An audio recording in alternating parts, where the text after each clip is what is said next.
When were you born? I have to answer that, don't I? 8/26/31. Why did you choose the Yankees? Why, of all the teams? I thought we were talking about another era. Why? It's about an era. And you know, it is that era. That's a good question, but easy to answer, because my mother and father were diehard Yankee fans, and I grew up in the area of Joe DiMaggio. He was a king in our family. Yeah. But that's basically the reason. All my friends. Well, in close proximity, I lived in Binghamton, New York, and Binghamton was a farm team of the New York Yankees. Oh, sure. And it was Johnson City, Endicott, and Binghamton. They called them the Jamestown, or the Binghamton Triplets. Mm-hmm. And you know, guys like Woody Ford started there. We had some of the big hitters come in, you know, on barnstormings and so on, like Babe Ruth and all those guys. But that's the reason, actually. Grew up. It's like, you know, politically, if your father was a Democrat, you were too. Yeah. And you didn't dare be anything else. But that's pretty much the case. So what'd your mom and dad do?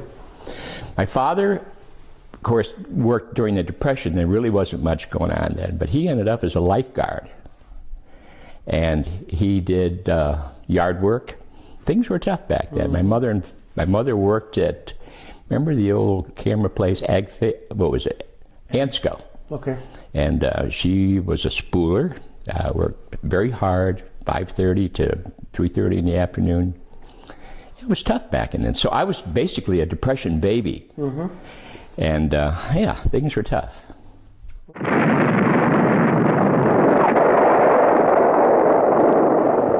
December 7th, 1941, a date which will live in infamy. I was in the movies. Mm-hmm. My mother and father and I had dinner with some friends, and their little kid, about 9 or 10 years old. The movie was only like 2 blocks away, so we went to the 2 o'clock movie. And this is true. About halfway through, they turned on the lights. And some guy got up there and announced that, hey, this is what happened. And of course, I really, you know, I was 10 or 11 years old and didn't know too much about where Pearl Harbor really was, but seemed to affect a lot of other people. And after that, I really don't remember. But I remember where I was. Yeah. I think everyone remembers where they were. This is where I started to really want to be a Marine. Yeah. When the Marines were, particularly at 1st Marine Division, they were making their way through the South Pacific, and I had all the battles, you know, the Guadalcanal, the Tarawa, Bougainville, Peleliu, and all those. So from that, it was something that I really wanted to do. In fact, we used to play, being young, we used to play those games with our so-called rifles and so on, and I'd be the sergeant. Binghamton, New York was hometown. You graduated high school? Well, that's the story I wanted to tell you. And I don't tell this to many people. Okay. But I had some friends that were a year older than I was. And in the summer of '48, after they had graduated from high school, I was still in the 11th grade. There were about 4 of them who joined the Marines. And of course, I knew how much I just wanted to be with them. So after a lot of discussion with my mother and father, I asked them if I could quit school and go to be a Marine, and I did. But it was heartbreaking, and I could only go if I swore to complete the education, you know, get the GED, and then after I got out, thanks to the GI Bill, I was able to go to college. And it was kind of neat, and I did. I kept that promise. There was no conflict at that time? No. As a matter of fact, I think the Marines were at their lowest population, I guess the word is. They had, from World War II, they had like 500,000 troops, and I think by 1948 they were down to either 67,000 or 76,000. So yeah, it was just not many people around, and of course a lot of the people that I met in boot camp, the drill instructors were, you know, they were World War II veterans, and they were tough. It was not fun. I can think of one funny thing is I remember we had to stand at attention whenever you weren't walking. And we were waiting in the chow line. Of course, in Paris Island, with the sand and everything, you had a lot of little gnats and things, sand flies they called them, and I'm standing there. And there's one in my ear. Of course, you couldn't move, and I'm just trying to get up there, and I did, and the drill instructor caught me, and he came over to me that far from my nose and said, "Boy, are you hungry?" "Yes, sir." "Well, so is that damn gnat. Let him eat." That's true. That's true. Was that segregated at the time? And I don't know how to say this, but there weren't any African Americans at all. Right. None. Just not. I never saw one. I take that back. Maybe about 6 months after that, and it's unfortunate because if there were the blacks into the service, they were on their service record. It was stamped for steward duty only, and that was terrible. That's what they're in. Yeah, the service record had stamped in steward duty only. It was too bad.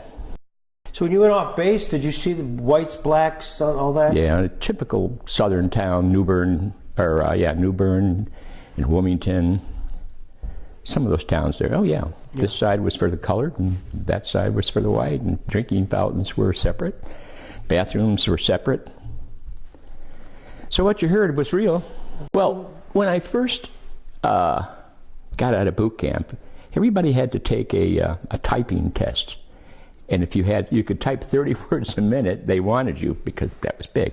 So that's what I did when I first got in. I don't know what you call them, in the office, not much going on. Then I got into a section, they call it like I think I mentioned S2, which was like intelligence. Not that I was, but I used to do all the typing and stuff for it. Got out of that, and they sent me over to the Air Wing, which is in Cherry Point, North Carolina, and did the same thing. There wasn't anything going on, and there wasn't much work. I would get on an aircraft carrier I think I spent a total of 6 months on an aircraft carrier, three months and then 3 months again. And we would have our maneuvers down in the Caribbean, so that was kind of nice too. At what point did you know that things were heating up in Korea? And I remember very well when we got the word, it was about 2 in the morning. And again, I didn't know where Korea was, but they got everybody out of the sack, and we went down to an ordnance place, and they had all of us filling gun belts, the ammunition belts, and they had a gadget to make these belts, and then we did that for about 4 or 5 hours. How much did you know? Did you know that as a Marine that you were inevitably going to go in? Oh, absolutely. Yeah. Yeah, because they had a reputation of. They didn't take as much time to get organized because they were very mobile, and that was one of the things about the Marine Corps. You had to be ready. You were always ready. Yeah. This outfit I was in at Cherry Point got called right away. I think the war started in June. I think it was first part of August. We were called up to go over. But they needed so many of these people and so on and so forth. And from our office, only 3 could go. And we had 4. So we did the best thing we could do and draw straws. And we really did. And I got the short one. I couldn't go, or the long one, whatever. So I couldn't go, and I was miserable. I was miserable for about 3 or 4 months. And I got letter after letter, and I kept writing. And finally, I got on a draft in March of '51. So I went over on the 10th replacement draft. And I was telling Phil last week that there were 5,000 of us on a troop ship. And when we came back on the same troop ship, returned the 10th draft, there were only 3,700. So it gives you an idea of what happened. What unit were you assigned to? Okay, well, that's kind of a long story, too. I went back to the same outfit that I had left in the States. I was lucky enough to get back, so it was like, home week. I joined them again. And we were in the Marine Fighter Squadron 212, and basically what they did is they would fly close air support for the troops down below. And I guess we were just supporting the office there and went from one airfield to the other as they were moving back and forth in the peninsula. And then around there too, we took a little stint in the on aircraft carrier for about 2 months, or a month and a half. Well, around February of 50, I'm trying to think here, 52, no, yeah, February 52, there was a friend who was in another outfit that we kept in contact, even though we were about, I don't know, 40 miles apart. We would correspond by letters, and I'm not sure if you're aware, but about every 3 months you were entitled to what they call an R&R over to Japan. Well, I forego mine and went over to see my friend 50 miles away. He was in the 1st Marine Division, and I spent 4 days with him. Well, while I was there, I was able to sway some people to, I wanted to be in his outfit. Well, they cut orders for me, took it back, and I was transferred to his outfit, and that was about, I think it was January, February of 50, I keep saying 51, 52. For that part of it, I was a gravel cruncher. Oh. For the film, what's that mean? Infantry. Infantry. Yeah. Yeah, I was just in a platoon with, each platoon has like 3 fire teams, 4 6 platoons to a company, or 3, I forget. But yeah, I became so that was a little different than what I had been used to. This is now frontline stuff. Yeah, yeah. At that point it was, yeah. I got to be in that area for until around June of 52, when I got rotated. I don't know, 5 months or so that I was in the infantry. They made it very clear, all Marines were riflemen. You were trained to be a rifleman. I didn't care if you were a cook. And you know, some of the history on the Chosin Reservoir deal, they were typists and cooks coming back. I mean, you had to fight your way back. But yeah, everybody was basically an infantry, and you were trained for that. So it was no big deal to go from here to there. The training was the same. But your exposure to some of the activities were a little different. You know, you had to wear a helmet all the time. Well, I'm just thinking about it. I mean, in many senses, because of your training, because of the Marines, because of that, everything you've just said, you made a conscious effort to get from behind the lines to the lines. Absolutely. Did you feel, was there a sense that you, by being where you were positioned behind the lines, that you were kind of not fulfilled? Exactly. Yeah, because the thoughts I had when I was growing up is I wanted to be where the action was. Maybe it's just one of those things that all young kids think about. You want to go where the action was, and I really did all that time. So I was able to, and that was strange how, I suppose that would never happen again. We were able to finagle a transfer. Well, when we first went over there, you got to remember, Japan was still under occupation, and you could not be in the streets between 12 midnight and 6 in the morning. You had to, but that's when everybody was out. I mean, you'd have to walk close to the buildings, go through back alleys, and without getting caught, because the MPs were they were all over the place. And that was always quite interesting. And of course, the MPs were very tolerant, because we were all combat men coming from Korea, there for 3 or 4 days, and they'd let us get away with a lot of different things. Yeah, you know, a lot of things can't discuss with you, but everybody looked forward to that. And your friends end up in the brig? No, there were a few, yeah. Yeah, oh yeah, I never did. I was a good guy. Well, there were sporadic firefights going on all the time, and it was always one hill against another hill, and that seemed to be the way it went. And you know, we would take this hill, they'd move back, and we would take the next hill, and there'd be fire exchanges back and forth, sometimes in no man's land. Because what they used to do a lot is they would send patrols out, and they were listening patrols. You didn't do anything. You went out there between the lines and listened to find out what was going on. Then you report back what you were hearing. But a lot of times, they had people in that no man's land as well. So we'd see them and run back, and they'd see us and they'd run back, you know.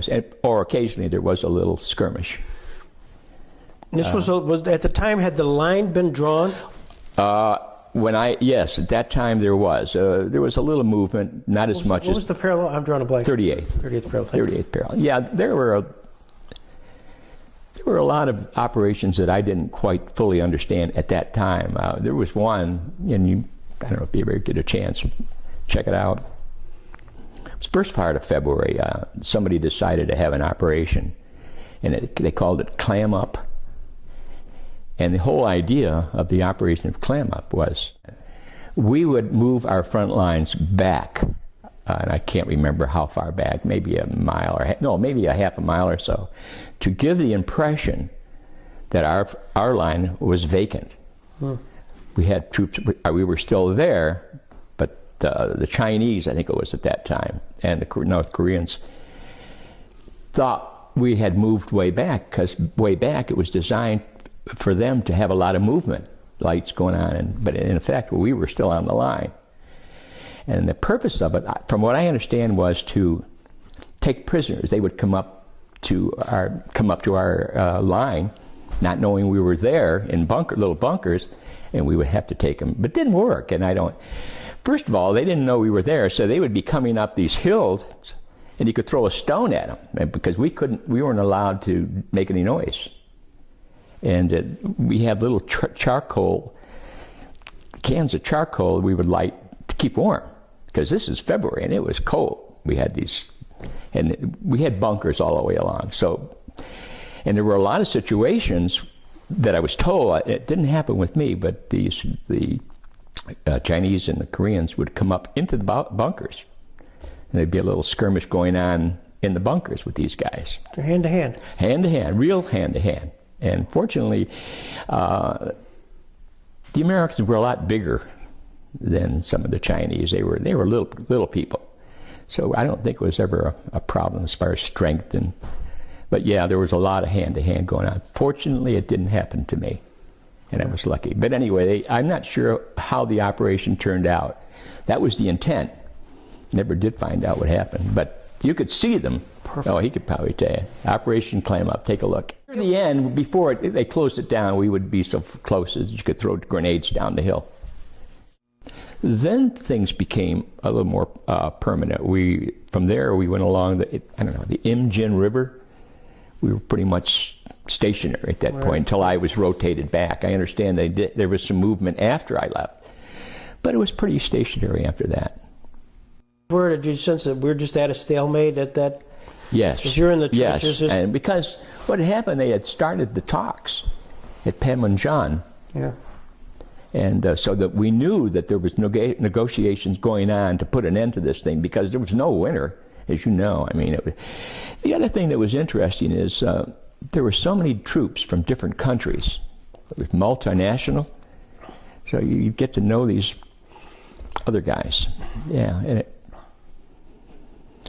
originally the whole idea of us being there was to move all their troops right to the Yellow River, and that was MacArthur's strategy. Then, of course, Truman didn't want that, so they had their conflict. And he fired MacArthur. One of my most memorable experiences, when we were rotated back on the troop ship, we come under the Golden Gate, and I think we were disembarked at Treasure Island. Are you familiar with that? In the bay? And that's where we had our processing.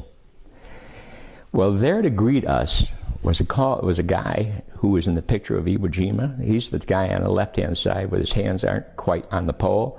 His name was Ira Hayes. Do you remember that? No. Oh, you do? Okay. Well, we had a chance to sit down at having a beer with him, and had a long exchange. That was probably my most memorable thing in the service.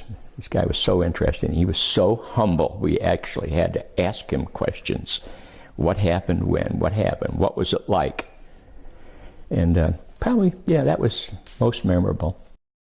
Actually, I was due to get discharged in September 1st, and since I only had about a month to go after my leave and then get discharged, they sent me to Brooklyn Navy Yard to wait discharge, and that was only about 3 or 4 hours from my home. I was there for about a week waiting for my discharge, and I would spend every night at Yankee Stadium. Somebody had to do it. That's right. Yeah. I had no duties. I was just waiting for discharge. Yeah. So this friend of mine, I had to leave back to Binghamton, bought my first car, and drove that back to Brooklyn Navy Yard. And as I say, every night over to Yankee Stadium. Yeah, it was a little different, Korean, because it was not really a war. It was, I think Truman described it as a police action, pretty much. So there was no homecoming. There were no parades. You just served your time in the service, and you came home and got a job, went to school, as I did. Yeah, didn't think about it. I didn't do anything for about a month. I took some interviews, and one was with IBM, and they offered me a job, but it was in accounting, and I didn't want to sit behind a desk. This radio job came up because it was sales, and that's how I got into it. Went into sales. And that would have been in the Binghamton area? Yeah. And how'd you find your way here? The fellow that I worked for and I became good friends, and he had an opportunity to buy the radio station at that time. It was WKSN, and he did, and wanted me to come along with him as a sales manager, and I did that as well. Who was that? Warren Corbell. You probably might not remember him. I do, yeah. Yeah. That was Trend Broadcasting? Yeah, it was. It was Trend Broadcasting. Good memory. Well, you were there for a long... 1970. And then he sold the station in 1980, and the Boyle family out of Oil City took it over. The radio was deregulated in 95 or 6, and it was no longer fun. And I took the opportunity to retire in 96. You've been an impact guy at the Resource Center ever since. Yeah, I think so. Jennifer came I know along in so. 74. Yeah. And I think from that time on, I've had that feeling, and yeah, try to give back a little bit. They've been so good to us, and our Jennifer, who is Down syndrome. Yeah.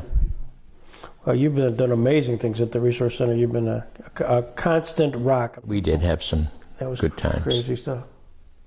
Particularly in the Mike Raymond era. Yeah. Well, He was an interesting guy. Yeah. oh yeah. my gosh, that we will have to stop the tape for. Yeah.